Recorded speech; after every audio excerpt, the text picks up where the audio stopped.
നമ്മൾ വീണ്ടും പുതിയൊരു ഓട് വർക്കുമായിട്ട് വന്നിട്ടുണ്ട്. ഇപ്രാവശ്യത്തെ നമ്മുടെ വർക്ക് എന്താണെന്ന് വെച്ച് കഴിഞ്ഞാൽ 2 നിലയുടെ മുകളിൽ ഫുള്ളായിട്ട് നമ്മൾ ഓടിടുന്ന പരിപാടിയാണ്. അതായത് ഫുള്ള് സാധാ നാടൻ ഓടിൻ്റെ വർക്കാണ് ചെയ്യുന്നത്. നമ്മൾ ഇപ്രാവശ്യത്തെ വർക്ക് ഇതാണ്. ഈ ഏരിയയിൽ ഫുള്ളായിട്ട് നമ്മൾ ചെയ്യാണ്ട്. അപ്പം ഈ വീഡിയോയിലായിട്ട് നമ്മൾ ഉൾപ്പെടുത്തിയിരിക്കുന്നത് ഇതിൻ്റെ ഫുള്ളായിട്ട് ചെയ്യുന്ന വർക്ക്, ഓട് ഇടുന്നത് ഉൾപ്പെടെയുള്ള വർക്കുകളും അതിൻ്റെ ഡീറ്റെയിൽസും അതിൻ്റെ ചിലവുകൾ ഉൾപ്പെടെ നമ്മൾ ഈ വീഡിയോയിൽ ഉൾപ്പെടുത്തിയിട്ടുണ്ട്. അപ്പം അത്യാവശ്യം വലിപ്പമുള്ളൊരു വീട് തന്നെയാണ്. അപ്പം നമ്മൾ പതിവ് പോലെ ആദ്യം തന്നെ മെറ്റീരിയലെല്ലാം റെഡിയാക്കി പെയിൻ്റെല്ലാം പ്രൈമറെല്ലാം അടിച്ച് റെഡിയാക്കി വെച്ചിട്ടാണ് നമ്മൾ വർക്ക് തുടങ്ങുന്നത്. ഇത് ഒരു ഒറ്റനില വീടായിരുന്നു. അപ്പം പിന്നെ രണ്ടാമത് ഇതിൻ്റെ മുകളിലോട്ട് കയറ്റിയെടുക്കുന്നതാണ്.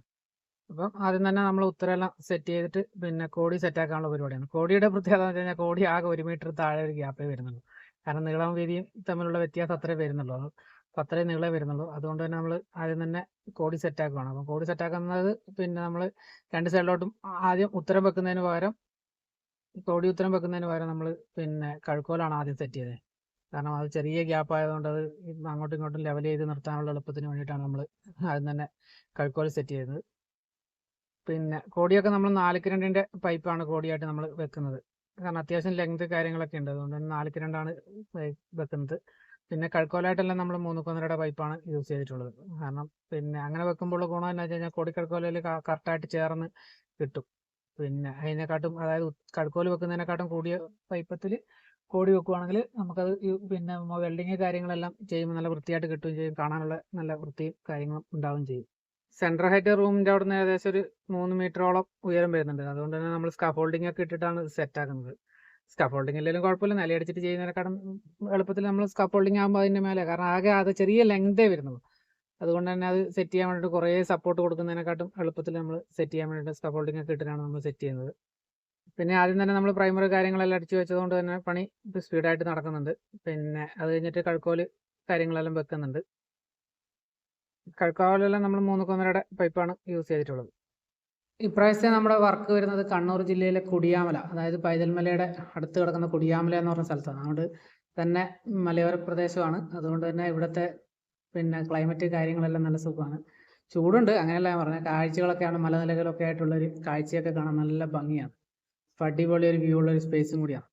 അപ്പോൾ നമ്മുടെ മെയിൻ കോടിയുടെ പണിയെല്ലാം കഴിഞ്ഞപ്പോഴത്തേക്ക് ഏകദേശം പിന്നെ അതിൻ്റെ കഴുക്കോലെല്ലാം വെച്ച് ഫ്രണ്ടിലോട്ടൊരു സിറ്റൗട്ടിൻ്റെ ഏരിയ ഉണ്ട്. അപ്പോൾ സിറ്റൗട്ടിൻ്റെ ഏരിയയിൽ നമ്മൾ 2 തൂണിട്ടിട്ട് 6 കാറിൻ്റെ തൂണാണ് നമ്മൾ ഇപ്രാവശ്യം അവിടത്തേക്ക് സെറ്റ് ചെയ്യുന്നത്. ഇതിൻ്റെ 2 സൈഡിലോട്ട് ചുഴുകോടി അടിച്ചിട്ട് അവിടെ സെറ്റ് ചെയ്യാനുള്ള പരിപാടിയാണ്.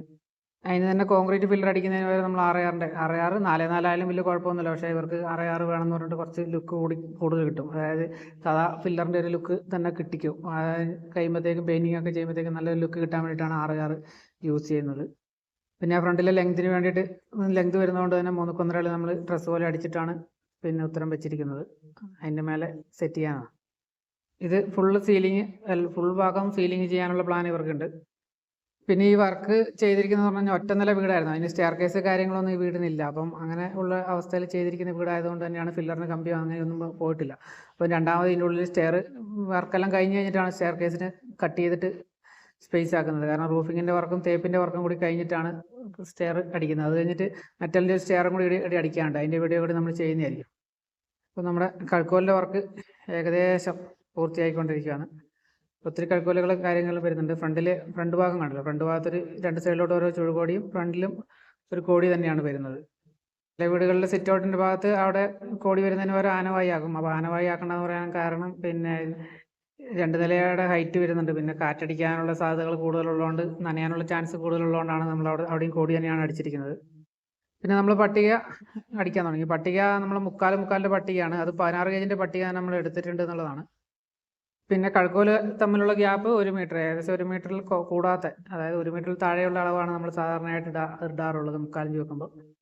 ഈ വർക്കിൻ്റെ താരതമ്യേന എളുപ്പമുള്ള പരിപാടിയാണ് പട്ടിക അടിക്കൽ. പട്ടിക തോത് വെച്ച് അടിച്ചു കഴിഞ്ഞാൽ പടപട സ്പീഡിൽ, അതായത് ഇത് പിന്നെ കുറച്ച് പഴയോട് കൂടി കൂട്ടിയിട്ടാണ് ചെയ്യുന്നത്. അപ്പം അതിൻ്റേതായ ഒരു ബുദ്ധിമുട്ടുണ്ട്. കാരണം എല്ലാ ഓടിനും കൂടി സെറ്റാകുന്നൊരു തോത് സെറ്റാക്കിയിട്ട് വേണം ചെയ്യാൻ. കുറച്ച് മിക്സ് പരമാവധി ഒരേ കമ്പനി തന്നെ നമ്മൾ ഇടാൻ ശ്രമിക്കുന്നുണ്ട്. ഒരേ കമ്പനി ഓട് ഇടാതിരുന്നു കഴിഞ്ഞാൽ ലീക്ക് വരാനുള്ള സാധ്യതകൾ കൂടുതലാണ്. അപ്പോൾ അത് തിരഞ്ഞ് പൊതുവെ പോലെ തന്നെ ഉള്ള ഓട് പരമാവധി തിരഞ്ഞിട്ട് എടുത്തിട്ടുള്ള ഉള്ളത്. അത് അവർക്കൊരു വേറെ ഒരു വീട് പൊളിച്ചതിൻ്റെ കിട്ടിയതാണ്. കറക്റ്റ് ഒരേ കമ്പനി തന്നെ തിരിഞ്ഞ് എടുക്കുകയാണ് അവർ ചെയ്തിട്ടുണ്ടായിരുന്നു. അതിൻ്റെ അകത്ത് ഓട് അവർ കൊണ്ട് സെറ്റ് ചെയ്ത് തന്നിട്ടുണ്ടായിരുന്നു. പിന്നെ അതിൻ്റെ അകത്ത് കുറച്ചോട് കുറവുണ്ടായിരുന്നു. അത് നമ്മൾ ഇവിടുന്ന് പഴയോട് തന്നെ വാങ്ങിയിട്ട് നമ്മൾ കഴുകാനുള്ള പരിപാടിയെല്ലാം ഉണ്ട്. അപ്പോൾ നമ്മുടെ പട്ടികയുടെ പരിപാടി ഏകദേശം കംപ്ലീറ്റ് ആയിട്ടുണ്ട്. ഇതാണ് ഇതിൻ്റെ ടോപ്പ് വ്യൂ വരുന്നത്. ചിലത് വലിയ പോലെയില്ലേ. ഇനി നമുക്ക് ഇതിന് പാത്തി വെക്കാനുണ്ട്. പാത്തി നമ്മൾ 8 ഇഞ്ചിൻ്റെ അക്വസ്റ്റാറിൻ്റെ പാത്തിയാണ് നമ്മൾ ഇതിനകത്ത് സെറ്റ് ചെയ്യുന്നത്.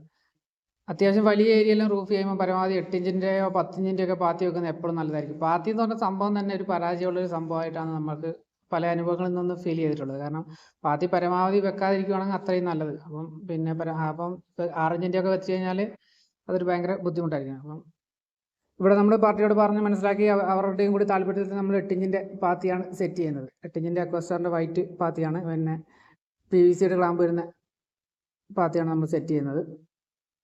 അത് ഫുള്ള് നമ്മൾ താഴോട്ട് ഇറക്കി, അതായത് പൈപ്പ് ഇറക്കി കൊടുക്കാനുള്ള പ്ലാനും കൂടി ഉണ്ട്. അത് ഇറക്കുമ്പോൾ തന്നെ പിന്നെ 4 ഇഞ്ചിൻ്റെ ഡ്രോപ്പാണ് അതിൻ്റെ സൈഡിൽ വരും. അപ്പോൾ അതേ 4 ഇഞ്ചിൻ്റെ പൈപ്പ് തന്നെ പരമാവധി സെറ്റ് ചെയ്യാൻ വേണ്ടിയിട്ട് ശ്രമിച്ചു കഴിഞ്ഞാൽ കുഴപ്പമൊന്നും ഉണ്ടാവില്ല.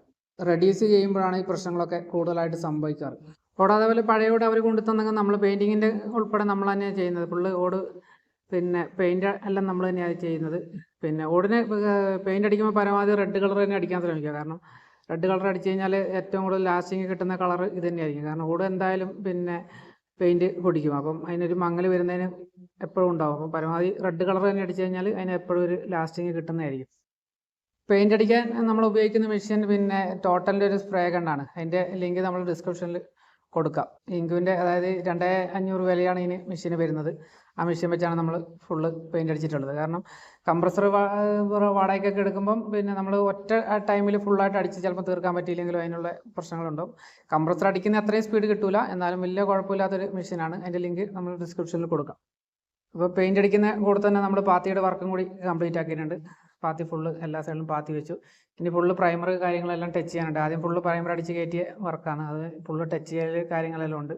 അത്യാവശ്യം വെയിലുള്ള കാലാവസ്ഥയിലാണ് നമ്മൾ ചെയ്യുന്നത്. പിന്നെ നല്ല കാറ്റ് കാര്യങ്ങളൊക്കെ ഉള്ളൊരു ഏരിയ ആണ്. ഞാൻ പറഞ്ഞല്ലോ, കുടിയാമലയിൽ പൈതൽമലയുടെ തൊട്ടടുത്ത് കിടക്കുന്ന സ്ഥലമാണ്. അപ്പം ഇടിയെല്ലാം പണിയെടുക്കുമ്പോൾ നല്ല അടിപൊളിയാണ്. നല്ല പണിയെടുക്കുക എന്ന് പറഞ്ഞാൽ നല്ലൊരു പിന്നെ സുഖമാണ് ഇവിടെയെല്ലാം പണിയെടുക്കുമ്പോൾ. പിന്നെ കറണ്ടിൻ്റെ കാര്യത്തിലൊക്കെ കറണ്ട് നമുക്ക് പണിയെടുക്കുമ്പോൾ കറണ്ട് കാര്യങ്ങളൊന്നും വലിയ ബുദ്ധിമുട്ടൊന്നും വന്നിട്ടുണ്ടായിട്ടില്ല. എപ്പോഴും ടൗൺ ഏരിയയിലെ വർക്കിനെക്കാട്ടും എപ്പോഴും സുഖമുള്ള പരിപാടി മലയോര പ്രദേശങ്ങളിലെ വർക്ക് തന്നെയാണ്. അപ്പോൾ ഏകദേശം നമ്മുടെ വർക്ക് ഈ കണ്ടീഷനിൽ, അതായത് പാത്തിയെല്ലാം വെച്ച് റെഡിയാക്കി വെച്ചിട്ടുണ്ട്. ഇനി നമുക്ക് ഓട് കയറ്റുകയാണ്. പെയിൻറ്റ് ടച്ചിങ് പ്രൈമറെല്ലാം ഏകദേശം കഴിഞ്ഞിട്ടുണ്ട്. ഇനി നമുക്ക് മെയിനായിട്ട് ചെയ്യേണ്ടത് ഓട് ഫുള്ള് വിരിക്കാനാണ്. പഴയ ഓടാകുമ്പോൾ അത് വിരിക്കാനുള്ള ഒരു ചെറിയ ചെറിയ ബുദ്ധിമുട്ട്. കാരണം പിന്നെ പുതിയ ഓടാണെങ്കിൽ 10,000 ഓടൊക്കെ വിരിക്കണമെങ്കിൽ സിമ്പിളായിട്ട് സ്പീഡിൽ കഴിയും. പക്ഷേ പഴയ ഓടാകുമ്പോൾ നമ്മൾ പരമാവധി ശ്രദ്ധിച്ചിട്ട് വിരിച്ചില്ലെങ്കിൽ പണി കിട്ടും. ലീക്കായി കഴിഞ്ഞാൽ പിന്നെ രണ്ടാമത് വളരെ വളരെ ബുദ്ധിമുട്ടായിരിക്കും. അപ്പം പരമാവധി നമ്മൾ ശ്രദ്ധിച്ചിട്ടാണ് കൈകാര്യം ചെയ്യുന്നത്. കാരണം ഒരേ കമ്പനി ഓടാണെങ്കിൽ പോലും അതിൻ്റെ ഗാഡികൾ തമ്മിൽ ചെറിയ ഓരോ ബാച്ചിലുള്ള സംഭവങ്ങളിലൊക്കെ ചെറിയ ചെറിയ വ്യത്യാസങ്ങൾ വരാറുണ്ട്. അപ്പോൾ അതും കൂടി ശ്രദ്ധിച്ചിട്ടാണ് നമ്മൾ ചെയ്യുന്നത്. കാരണം ഇത്രയും വലിയ ഏരിയ ഒക്കെ ചെയ്യുമ്പോൾ പരമാവധി ശ്രദ്ധിക്കുക. ഗാഡിയൊക്കെ വ്യത്യാസമുള്ളത് ഏതെങ്കിലും ഒരു സൈഡിലോട്ട് അടിക്കാൻ വേണ്ടി പരമാവധി ശ്രമിക്കുക. അത് ചെയ്യേണ്ടതെന്ന് പറഞ്ഞു കഴിഞ്ഞാൽ പട്ടിക അടിക്കുമ്പോൾ തന്നെ പരമാവധി നമ്മൾ ഓട് സെലക്ട് ചെയ്തിട്ട് വേണം പട്ടിക അടിക്കാൻ. പുതിയ ഓടാകുമ്പോൾ വലിയ കുഴപ്പമില്ലാത്ത ഏകദേശം 12 ഇഞ്ച് 12.25 ഇഞ്ചിനൊക്കെ അടിച്ചു കഴിഞ്ഞാൽ പുതിയ ഓട് ഓക്കെയാണ്. പഴയ ഓടിന് ചിലപ്പോൾ അതിനെക്കാട്ടും കൂടുതലൊക്കെ കിട്ടുന്നുണ്ട്. അപ്പം പിന്നെ അത് ഓട് നോക്കിയിട്ട് പരമാവധി അടിക്കാൻ വേണ്ടിയിട്ട് ശ്രമിക്കുക. ചെയ്ത് കഴിഞ്ഞിട്ട് പിന്നെ കംപ്ലൈൻറ്റ് വന്നു കഴിഞ്ഞാൽ പിന്നെ ഒന്നും ചെയ്യാൻ പറ്റാത്തൊരവസ്ഥയാണ്. പിന്നെ സീലിംഗ് കാര്യങ്ങളൊക്കെ ചെയ്യുന്നുണ്ട്. ഇങ്ങനെയുള്ള വീടുകൾക്ക് പരമാവധി ജിപ്സം സീലിംഗ് ഒന്നും ചെയ്യാതിരിക്കുക. കാരണം ഓടാണ്, എന്തെങ്കിലും കാരണവശാൽ പൊട്ടുകയോ ഒരു ഈർപ്പം വഴുകുകയോ ചെയ്ത് കഴിഞ്ഞാൽ ജിപ്സം എല്ലാം കൂടി പൊടിഞ്ഞ് താഴെ വീഴും. നനഞ്ഞാൽ പോകാത്ത മെറ്റീരിയൽ പരമാവധി യൂസ് ചെയ്യാൻ ശ്രമിക്കുക ഇങ്ങനെയുള്ള വീടുകൾക്ക് സീലിംഗ് ചെയ്യുമ്പോൾ. അക്കാര്യത്തിൽ ഒന്നും കൂടി പറയാം, അത് പരമാവധി ശ്രദ്ധിക്കണം. ജിപ്സം വെച്ച് കഴിഞ്ഞാലുള്ള പ്രശ്നം, ജിപ്സം കാണാൻ വൃത്തിയുണ്ടാവും, ചിലവ് കുറവും എല്ലാം ആണ്. പക്ഷേ എന്തെങ്കിലും കാരണവശാൽ ചെറിയ ഒരു തുള്ളി വെള്ളം വീണ് കഴിഞ്ഞാൽ സാധനം പൊടിഞ്ഞ് താഴെ വീഴും. അപ്പം നനഞ്ഞാൽ, അതായത് നനവ് വരുന്നുള്ളതല്ല, നമ്മൾ മെയിൻ്റെനൻസിനെ കുറിച്ച് എപ്പോഴും ചിന്തിക്കണം. കാരണം ഒരു ഓട് പൊട്ടുമോ എന്തെങ്കിലും വീണിട്ട് ആണെങ്കിൽ ഒരു ഓട് പൊട്ടുമൊക്കെ ചെയ്ത് കഴിഞ്ഞാൽ പെട്ടെന്ന് മാറ്റാനൊന്നും പറ്റിയില്ലെങ്കിൽ വെള്ളം വരും. അതുപോലെ തന്നെ ഈർപ്പം വരാനുള്ള സാധ്യത, കാരണം വേർപ്പൊക്കെ വെക്കാനുള്ള സാധ്യതകളുണ്ട്. ഓട് എങ്ങനെയാണെങ്കിലും വേർക്കാതിരിക്കില്ല.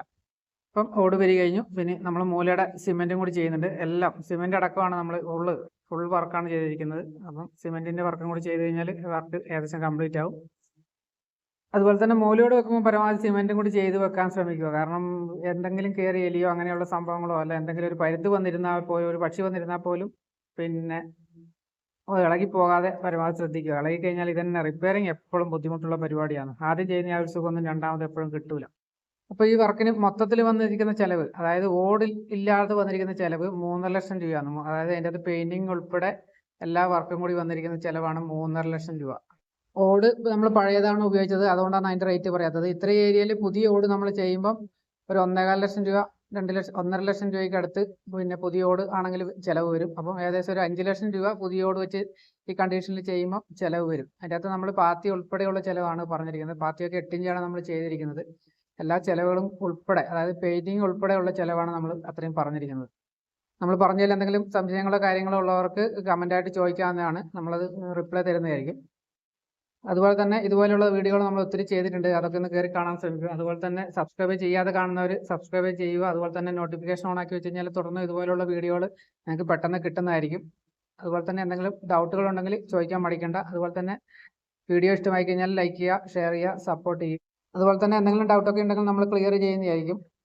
അപ്പം നമ്മുടെ തിരക്ക് കാരണം ചിലപ്പം വിളിച്ചു കഴിഞ്ഞാൽ, ചിലപ്പോൾ ഒറ്റത്തവണ വിളിച്ചു കഴിഞ്ഞാൽ ചിലപ്പം എല്ലാം പെട്ടെന്ന് വിളിക്കുമ്പോൾ തന്നെ ചിലപ്പം മറുപടി കിട്ടിക്കോളണമെന്നില്ല. ചില വർക്കിൻ്റെ തിരക്കിനിടയ്ക്ക് നമ്മൾ കോൾ എടുക്കാൻ പറ്റാതെ വരാറുണ്ട്.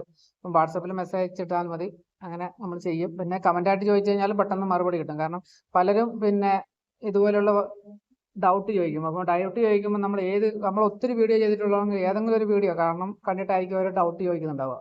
അപ്പം അത് ഏതാണെന്നുള്ളത് നമുക്ക് പെട്ടെന്ന് മനസ്സിലാകണം. കമൻറ്റിൽ തന്നെ ചോദിക്കുകയാണെങ്കിൽ നമുക്ക് ഏത് വർക്കാണെന്ന് പെട്ടെന്ന് മനസ്സിലാവും. നമ്മൾ കാരണം വർക്ക് ചെയ്യുന്ന സമയവും വീഡിയോ ചെയ്യുന്ന സമയമൊക്കെ വളരെ വ്യത്യാസം ഉണ്ടാവും. അപ്പം നിങ്ങൾ കാണുന്ന ടൈമിൽ ഏത് വീഡിയോ ആണെന്ന്, അല്ലെങ്കിൽ എങ്ങനെ എന്തെങ്കിലും സ്ക്രീൻഷോട്ടൊക്കെ കിട്ടുവാണെങ്കിൽ നമുക്ക് പെട്ടെന്ന് മറുപടി കിട്ടാൻ പറ്റും. റേറ്റ് ഒക്കെ ആണെങ്കിൽ തന്നെ പിന്നീട് ചോദിച്ചു കഴിഞ്ഞാൽ ചിലപ്പോൾ നമുക്ക് മനസ്സിലാവില്ല. അപ്പോൾ ആ വീഡിയോയിൽ തന്നെ കമൻറ്റിൽ ചോദിക്കുകയാണെങ്കിൽ റേറ്റ് കാര്യങ്ങളുടെ ഡീറ്റെയിൽസ് എല്ലാം നമുക്ക് പെട്ടെന്ന് പറയാൻ പറ്റും. ഇതിൻ്റെ റേറ്റ് കാര്യങ്ങളൊക്കെ നമ്മൾ ഡീറ്റെയിൽ ആയിട്ട് ഇതിൻ്റെ അകത്ത് ഇട്ടിട്ടുണ്ട്. അപ്പം സപ്പോർട്ട് ചെയ്യുമല്ലോ.